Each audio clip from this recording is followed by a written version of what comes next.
tout ça, toute cette aventure, elle a commencé en juillet 2017. Juillet 2017, moi je suis encore en agence. Je découvre Facebook parce que j'ai boycotté Facebook pendant entre sa création et genre ouais 2017. C'est là où je découvre Facebook quelques mois avant parce que au niveau de l'agence, on a décidé de s'y mettre. Donc à un moment, bah, j'ai pas le choix. Le boulot m'impose de, ouais, de creuser un peu le sujet. Et donc du coup, assez vite, je comprends les mécanismes. Je vois aussi un intérêt que je voyais pas au départ professionnel et je découvre ces fameux groupes où on peut se regrouper entre pairs. Je trouve ça super, super, super intéressant. Euh, je découvre les groupes de graphistes. Et là, je me dis, mais trop bien, trop bien, trop bien, on va pouvoir échanger sur des sujets en commun, se comprendre, etc. Et là, grosse désillusion parce que à l'époque, je ne sais pas ceux qui ont connu les groupes de graphistes, mais c'était pas hyper bienveillant, quoi. C'était un peu du lynchage place publique. C'était soit tu venais faire ta pub, mais en fait, c'était pas tes clients qui étaient dedans, donc ça servait à rien. Soit tu venais partager une difficulté et tu te faisais rétamer. Alors pas par tout le monde, mais en tout cas, pour moi, ça manquait de l'esprit humain que je voulais retrouver et ça m'a vraiment dégoûté quoi sur le moment.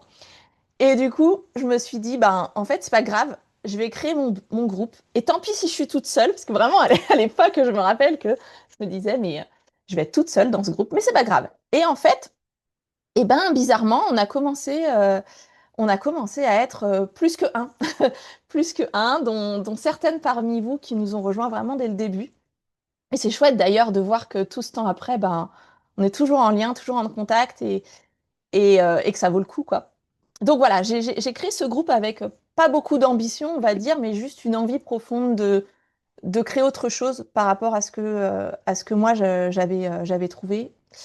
Et ça a bien pris, ça a bien pris, donc preuve qu'il y avait une envie, qu'il y avait eu un,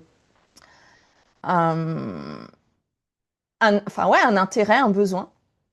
Et le groupe a assez vite passé les 100 membres. Et en fait, ce qui est génial sur Facebook à partir de 100 membres, c'est que Facebook après se met à proposer le groupe. Donc là, on a eu d'autres problèmes un peu plus grands de comment on filtre la communauté pour qu'elle reste bienveillante, qu'elle reste dans la bonne énergie de ce qu'on voulait, etc. Et on a commencé à mettre en place des systèmes d'admission qui étaient un peu plus fastidieux, un peu plus dissuasifs pour s'assurer que la qualité des membres soit respectée. Et franchement, même plus tard, quand on a atteint, je crois qu'on a dépassé les 2500 membres à un moment, euh, on a gardé, je pense, cette qualité bienveillante parce que clairement, en modération, il y avait très très peu à faire. Très très peu, et ça, c'était assez rare sur ce type de communauté. Mais il y avait un virage à prendre à un moment donné parce que Facebook a perdu aussi de la vitesse. Et j'avais pas mal de membres qui me disaient, bah, je reste sur Facebook uniquement pour la communauté. Et moi-même, d'ailleurs, j'avais de plus en plus envie de m'éloigner des réseaux sociaux. Et je restais pour la communauté, pour mes groupes clients sur Facebook. Du coup, ça avait commencé à germer il allait falloir faire quelque chose. Donc, à partir de ce moment-là, voilà, le groupe en lui-même a perdu de la vitesse, même si ça continuait d'échanger. C'était plus autant. J'ai cherché et je vous ai sollicité pour trouver l'outil qui serait adéquat. C'était important pour moi de garder une gratuité parce que je voulais pas porter une charge financière trop lourde pour pas que ça dépende que de moi et que ce groupe, quelle que soit sa forme, puisse continuer. Et je détestais Discord. Je détestais Discord. Mon mari l'utilisait. Je trouvais ça euh, imbitable. Mais ça revenait plusieurs fois et finalement, j'ai vu des atouts quand j'ai compris que c'était un moyen quand même gratuit de pas être sous une forme réseaux sociaux avec de la pub, avec des feeds sur d'autres trucs, mais où on pouvait avoir vraiment une communauté qui était juste professionnelle. Et du coup, je me suis dit, Discord, c'est l'outil, on en fait ce qu'on en veut. Et je me suis dit, OK, comment on peut contourner un peu Discord, comment on peut en faire un truc sympa et comment on peut finalement, en s'y habituant, en faire l'outil parfait quoi, pour la communauté. Donc il a ses avantages, il a ses défauts, il y en a qui aiment, oups, il y en a qui aiment et qui ont l'habitude d'utiliser, il y en a d'autres qui s'y sont faits par la force des choses et je vous remercie d'avoir fait cet effort-là. Et il y en a qui sont encore en chemin. bon, j'en fais un peu partie, hein, je me suis, je pense, bien comment dire, fait à l'outil, mais il y a quand même tout un pan pour moi qui reste étranger. Mais en tout cas, voilà, ça fait 1 an maintenant qu'on est sur Discord, que ça fonctionne plutôt bien, qu'on a eu le temps de faire des améliorations, des changements, qu'on a pu insuffler aussi. Ça, c'est important pour moi de remettre le point, c'est que dans Discord, on avait une organisation qui était assez tournée autour de moi, parce que j'avais créé la communauté et qu'elle s'était développée avec moi au centre et que c'était moi qui l'apportais.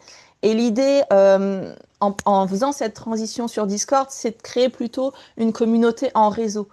Bien sûr, je suis une partie du moteur et c'est quand même moi qui ai insufflé le truc, mais mine de rien, il y a plein d'initiatives qui viennent de vous en fait, et la communauté, elle vit et elle grandit avec nos contributions à chacun. Et on a vu plein de nouvelles fonctionnalités, de nouveaux trucs s'ouvrir grâce à ça, et je trouve ça vraiment chouette. En tout cas, c'est vraiment cette intention de pas avoir une communauté qui tourne autour de moi, mais plutôt qui s'auto-construit par nous tous.